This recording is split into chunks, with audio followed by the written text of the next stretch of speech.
Welcome to This Indulgent Life, the podcast, with me, Mary Cook. And this is episode, I have no clue anymore. I think 22. This is going to be a off-the-cuff episode, just to kind of catch everyone up. I did not mean to get this far behind. I actually have episodes waiting in the queue. So I'm just going to update you guys and let you know what's going on and what to expect so that I can move forward, because this is kind of why I haven't done anything, because it's been so long and I get to this point where I'm like, well, it's already been so long. Well, I've got to do this and that. And anyway, today I'm going to talk to you about what's been going on since June. Wow, June. It's been almost 6 months. Sorry, guys. Anyway, we did move from Hong Kong. I actually have a couple episodes that I recorded while we were still in Hong Kong, and I need to get those finished and out.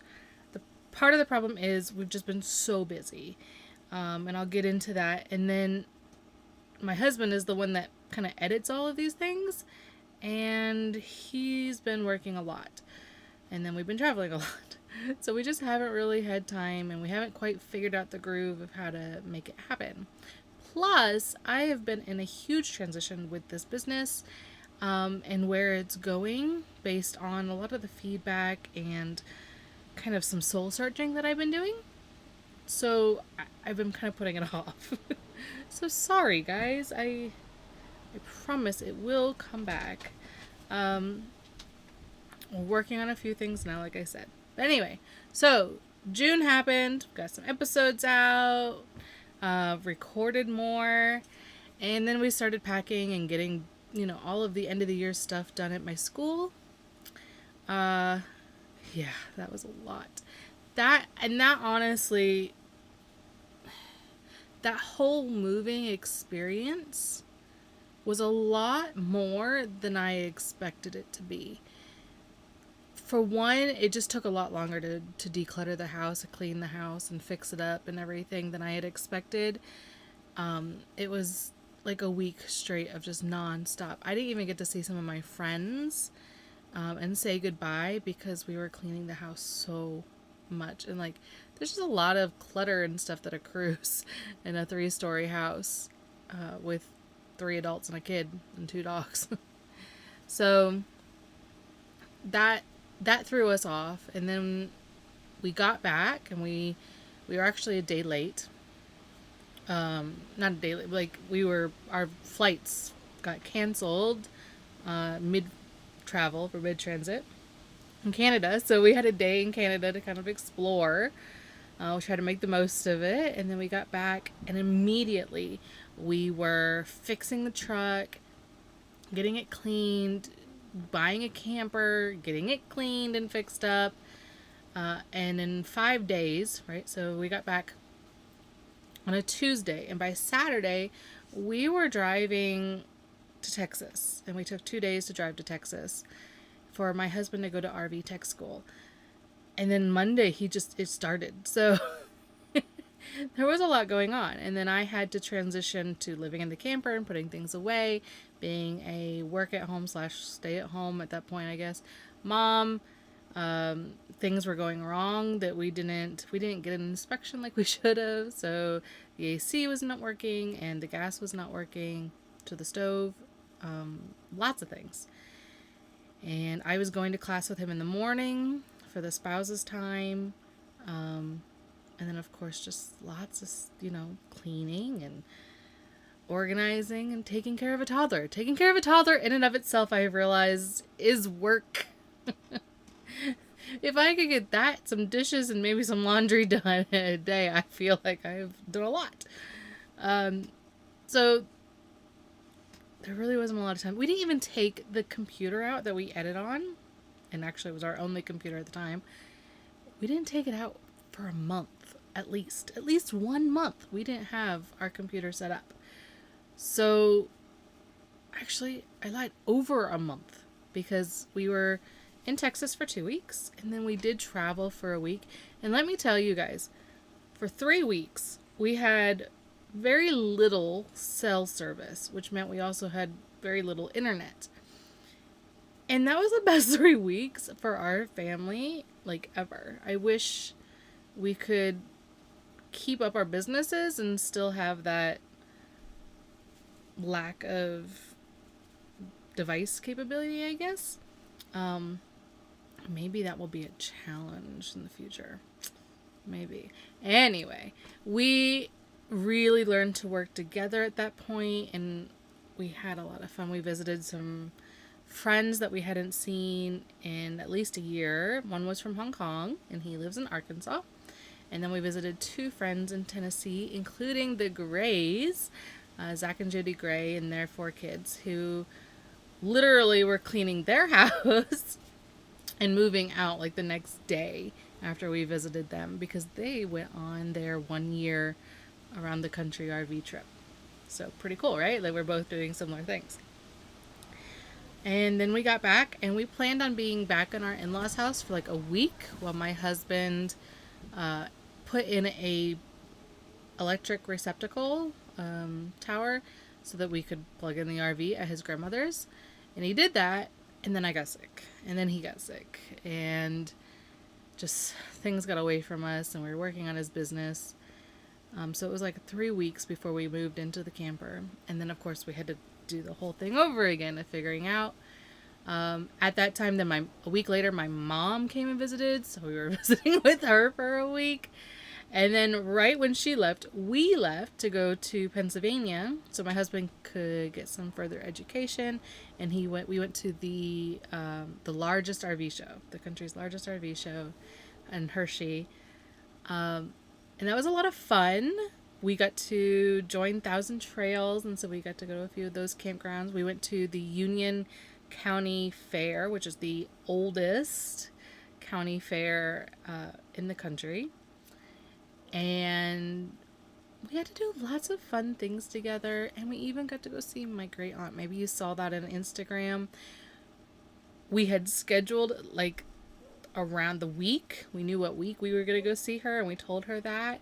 And then when I had an actual date, I tried calling her and I couldn't get a hold of her, and I couldn't get a hold of her. And for like 3 days, I couldn't get a hold of her, and I was getting super worried.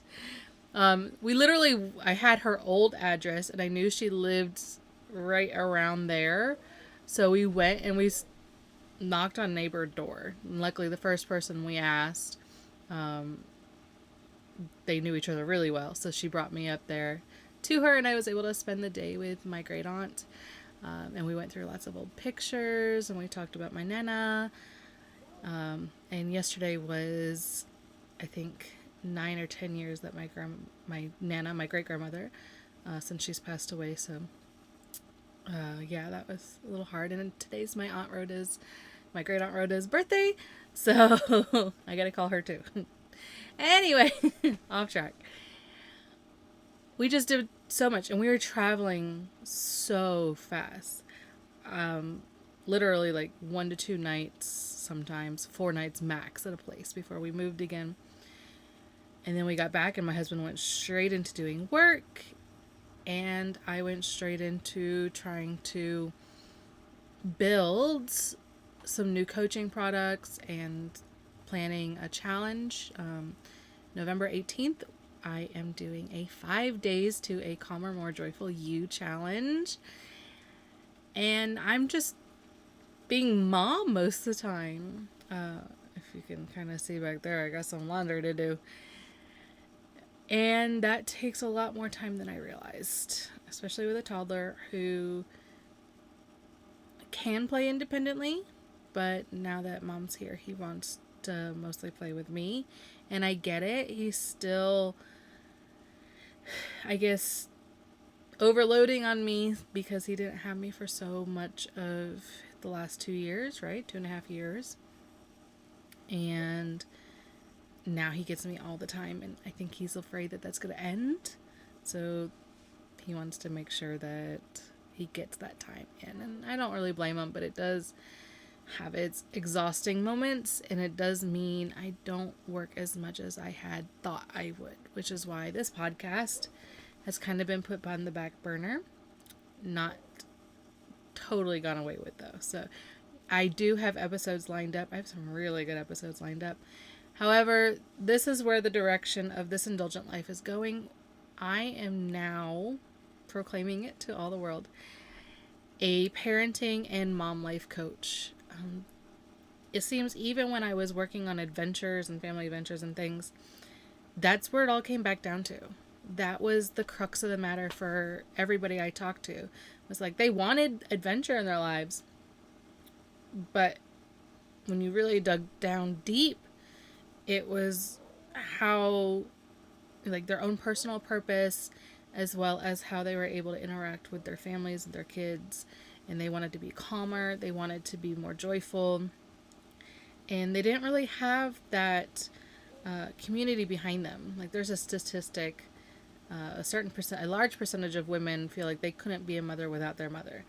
But what happens if A, you don't have a mother, or B, your mother parented completely different and still believes in a completely different parenting style than you want? What if you don't want to be the martyr mom that our moms of past seem to hold on to, right? Like, you want to fulfill yourself as well as be an awesome mom.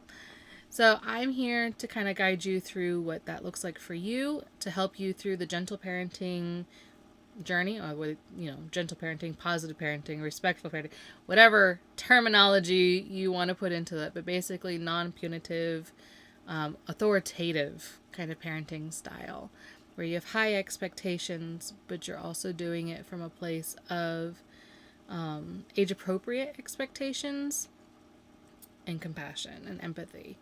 And that's really hard when all you know is to yell or hit. And it's a big transition. So I'm here to help you through that, or help you, just reconnect. Maybe you've done that for a while, but you're finding you're getting into this lull in your family and everything's just kind of on autopilot and you want to get off autopilot. I can help you with that as well. And that's what I've been doing. I've been working with clients and figuring that out, and working on back end stuff on the website and all these things, while my toddler's trying to crawl on top of me. So it hasn't been easy. But that's where we're at, guys. I promise you there will be episodes coming very, very soon. We have the Wandermeyers, and I have a kind of a parenting discussion / third world kind of culture kid discussion with a guy named Brian. And there's a few other episodes that I'm really excited about. I just don't want to get too far in advance. We're just figuring out how to make it work. Okay, so it may go down to twice a month until I really get a groove. Or it just may mean you get a more rough cut edit, right? Like, it may not be as fine-tuned in the editing. All the ums and ahs and all that stuff may not get taken out as much, or things like that. Just so it's a easier edit and they can get out faster. Just depends on what I decide, I guess, and what you guys tell me you'd prefer. So I think I'm done. 13 minutes. That's much better than the one we were doing. If you really want to know about what's been going on and more details on what that looks like, hit up Instagram or join in the Facebook group. I've changed it. It's now facebook.com/groups/This Indulgent Life. So if you just search for This Indulgent Life in groups, you should be able to find it. It's no longer about just family travel, though we include that as well, because what is an awesome family experience better than traveling? But it's basically moms, burnt out moms, frustrated moms who want to parent differently than they were parented, trying to find a life or create a life of peace, joy, and purpose. So come join us over there. I give some tips, we have some fun, and we share a lot. So come join us over there. I can't wait. Remember, go sign up. I'll put the link down here as well, or in the description, the comments, the show notes, believe this is episode 22. I'm going to go with that. Go sign up for the 5-day Calmer, More Joyful You challenge and join the Facebook group. There'll be links in there as well. So, can't wait to see you guys and do this more often. I miss podcasting. I really do. I've so much enjoyed this. So, I'm definitely going to get back to it. Oh, and if you're watching the video, check out the new hairdo. Yeah, I feel totally more confident and fun with this very, very short hair. For those who aren't seeing the video, I have a pixie cut. So super short. I had long hair with the exception of about 10 years ago. So 10 years ago, I chopped my hair to my shoulders and then my ear, and then I just let it grow back out again. And 10 years ago is when I got a divorce from my ex-husband, which is a whole nother long story, which I guess would have been perfect for October, but didn't get into it. But yeah, domestic abuse went into that story. Anyway, chopping my hair off was kind of like this freedom thing, and I guess it is again now. But basically for 20 years I've had 2 long braids because I hated my hair in my face and I hated my hair in my neck. And that was the only way I could ever figure out how to do it. And so shorter hair always annoyed me because I couldn't do anything with it. So I had longer hair. But it was getting really, really frustrating. Really frustrating. The baby would pull it. Constant shedding. Would like sit on it. I would have to I'd get all comfortable and then my hair, the braid would fall on my face at night and I'd have to flop it over again so I could breathe. And cutting my hair has been amazing. I spend way less time on this haircut than I did even just throwing my hair in braids. So, and I get to play with fun colors. I just do temporary, one-day dyes. Anyway, that was an extra 4 minutes that you didn't really need, but yeah, maybe you need to make a fun change like this. It will always grow back. Heck, it's already been less than a month and already grown back almost an inch, so it will grow back, guys. If you've been thinking about doing it, do it, or some other really fun change. I will talk to you soon.